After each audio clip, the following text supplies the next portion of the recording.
ఎన్నో విషయాల్లో Tollywood remaining industries కి టార్చ్ బేరర్ గా మారింది. భారీ బడ్జెట్ చిత్రాలను తీయడం దగ్గర నుండి మార్కెట్ చేసుకోవడం వరకు ఎన్నో టెక్నిక్స్ నేర్పింది. అలాగే ఒకే కథతో 2 పార్ట్స్ తీయడాన్ని నేర్పింది. బాహుబలితో స్టార్ట్ అయిన ఈ పరంపర ఇప్పుడు మాలీవుడ్ ని టచ్ చేసింది. రీసెంట్లీ ఓ మూవీ కూడా 2 భాగాలుగా రాబోతున్నట్లు టాక్ నడుస్తోంది. ఇంతకీ ఏంటా మూవీ, ఎవరా హీరో? ఓ సినిమాకు సీక్వెల్స్ తీయడం వేరు, ఒకే కథను 2 భాగాలుగా చూపించడం వేరు. ఫస్ట్ పార్ట్లో క్యూరియాసిటీ క్రియేట్ చేసే ఎండింగ్ ఇచ్చి సెకండ్ పార్ట్లో రివీల్ చేస్తూ ఉంటారు. ప్రజెంట్ ఈ ట్రెండ్ ఫాలో అవుతుంది టాలీవుడ్. అమరేంద్ర బాహుబలిని కట్టప్ప ఎందుకు వెన్నుపోటు పొడిచాడో హైడ్ చేసి బాహుబలి కంక్లూజన్పై విపరీతమైన బజ్ నడిచేలా చేసి సక్సెస్ అయ్యాడు రాజమౌళి.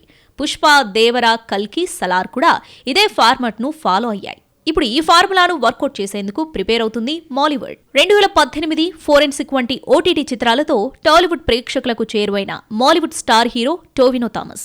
రీసెంట్లీ ఏఆర్ఎంతో బ్లాక్ బస్టర్ హిట్ అందుకున్న టోవినో ఐడెంటిటీ అనే యాక్షన్ ప్యాక్డ్ థ్రిల్లర్ మూవీతో వస్తున్నాడు. ఫోరెన్సిక్ తో హిట్ ఇచ్చిన దర్శక ద్వయం అనాస్ ఖాన్, అఖిల్ పాల్ కు మరో అవకాశం ఇచ్చాడు యంగ్ హీరో. టోవినో కెరీర్లోనే అత్యంత భారీ బడ్జెట్ గా తెరకెక్కుతున్నట్లు టాక్. 50 కోట్లకు పైగా ఖర్చు పెడుతున్న ఈ మూవీని 2 భాగాలుగా తీయబోతున్నట్లు మాలీవుడ్ మీడియాలో గట్టి బజ్ నడుస్తోంది. భారీ కాస్టింగ్ కూడా ఐడెంటిటీపై క్యూరియాసిటీని పెంచేస్తోంది. తమిళ పొన్ను త్రిషతో పాటు హనుమాన్ విలన్ వినయ్ రాయ్, మమతా మోహన్ దాస్, గౌతమ్ వాసుదేవ్ మీనన్, మడోన్నా, సెబాస్టియన్, మందిరా బేడి, రెబికా మోనికా జాన్ లాంటి స్టార్స్ యాక్ట్ చేస్తున్నారు. కేరళతో పాటు గోవా, కర్ణాటక, తమిళనాడు ప్రాంతాల్లో షూటింగ్ కంప్లీట్ చేసుకున్న ఐడెంటిటీ డిసెంబర్ 4న రిలీజ్ చేసే టీజర్లో కన్ఫర్మ్ చేయనుంది యూనిట్. సంక్రాంతి లేదా జనవరి ఎండింగ్లో రిలీజ్ అయ్యే ఛాన్స్లున్నాయి. పాన్ ఇండియన్ లెవెల్లో రిలీజ్ చేస్తున్నారు మేకర్స్.